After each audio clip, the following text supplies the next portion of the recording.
បាទសូមស្វាគមន៍មកកាន់ Channel IT Support Cambodia ថ្ងៃនេះខ្ញុំនឹងធ្វើការបង្ហាញអ្នកទាំងអស់គ្នាទាក់ទងទៅនឹង Telegram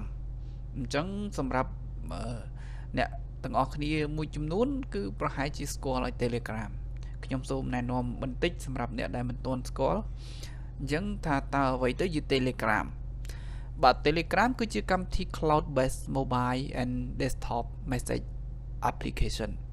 និយាយឲ្យងាយយល់ថាវាគឺជាកម្មវិធីសម្រាប់ផ្ញើសារនៅលើប្រព័ន្ធទូរស័ព្ទដៃ Smartphone និង Computer វាត្រូវបានបង្កើតឡើងតាំងពីឆ្នាំ 2013 មកម្លេះដោយផ្ដោតទៅលើសុវត្ថិភាពនិងល្បឿននៃការបញ្ជូនសារតើយើងអាចផ្ញើអ្វីបានខ្លះនៅលើ Telegram នឹងបាទស្តៀងគ្នាទៅនឹងកម្មវិធីផ្សេងៗដែរដែលគេនិយមប្រើក្នុងការផ្ញើសារទំនាក់ទំនងគ្នា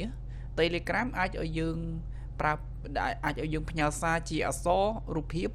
សំឡេង sticker ឬក៏ឯកសារផ្សេងៗដូចជា PDF Word Excel ជាដើមតើ Telegram មានចំណុចពិសេសអីខ្លះបាទនិយាយពីចំណុចពិសេស Telegram គឺមានចំណុចពិសេសច្រើនមែនទែនដែលអ្នកប្រើប្រាស់តាក់ចិត្តចូលចិត្តប្រើវាហើយខ្ញុំក៏ចូលចិត្តប្រើវាដែរ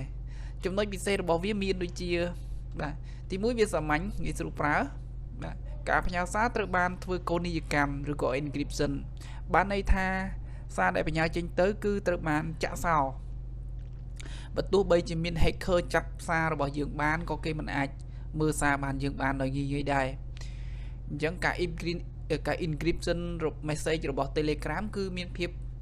នការផ្ដោតការយកចិត្តទុកដាក់ខ្លាំងមែនទែនពី Telegramលើពីហ្នឹងវាក៏មានមុខងារដែលគេហៅថា self-destruct បាទដែលយើងអាចធ្វើការផ្ញើសារសម្ងាត់ហើយឲ្យវាបាត់ទៅវិញដោយមិនឲ្យសារដែលយើងផ្ញើទៅហ្នឹងវា store នៅលើឬវាផ្ទុកនៅលើ cloud របស់ Telegram នោះទេបាទចំណុចទី3យើងប្រើឧបករណ៍ច្រើនក្នុងពេលតែមួយបានហើយការផ្ញើសារគឺវាលឿនអាចទទួលយកបាននៅពេលដែលយើងផ្ញើឯកសារធំបាទទី4គឺវាមិនបានកំណត់ទំហំនោះទេបានន័យថាយើងអាចផ្ញើសារដែលមានទំហំធំរាប់ GB បានដោយដូចជាវីដេអូឬក៏អាល់ប៊ុមរូបថតអីគឺយើងផ្ញើទៅគឺមិនជាបញ្ហាទេសម្រាប់ Telegram ទី5យើងអាចបង្កើតជា sticker ឬក៏បង្កើតជា theme ដោយខ្លួនឯងបានអាហ្នឹងគេហៅថា open បាទគឺវាផ្ដល់ជា source code ឲ្យយើងធ្វើការ edit បង្កើតជា sticker ឬក៏ជាទម្រង់គេហៅ theme បាទគឺយើងអាចបង្កើតខ្លួនឯងបានបាទចំណុចទី6គឺយើងអាចធ្វើការកែប្រែសារដែលយើងផ្ញើទៅហើយហ្នឹងគឺយើងអាចកែបានឬគេហៅថា edit យើងអាច edit អក្សររបស់យើងនៅពេលដែលយើងធ្វើការសរសេរទៅវាខុសគឺយើងអាច edit បានបាទចំណុចទី7គឺសារសំឡេងគឺយើងអាចនិយាយបានយូរវាអត់មានកំណត់រយៈពេលរបស់ឲ្យយើងនិយាយដូច1នាទីដូច Messenger ទេគឺយើងអាចនិយាយបានវែងបាទហើយលើសពីហ្នឹងគឺវាមានមុខងារគេថាបង្កើន speed ណាបាទវាមាន 2x យើងអាចសម្រាប់អ្នក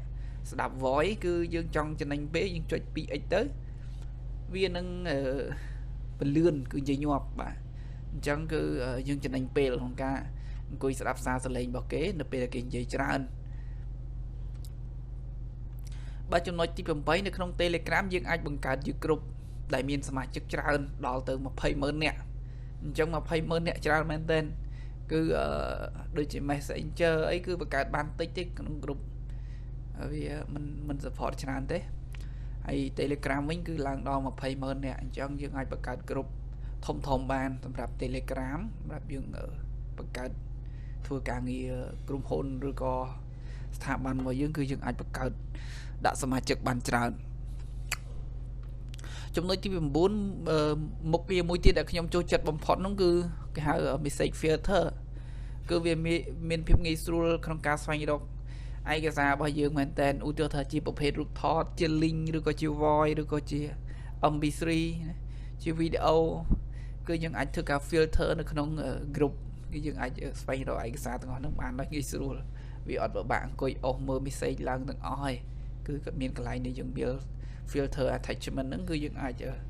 filter បានបាទហើយចំណុចបន្ថែមទៀត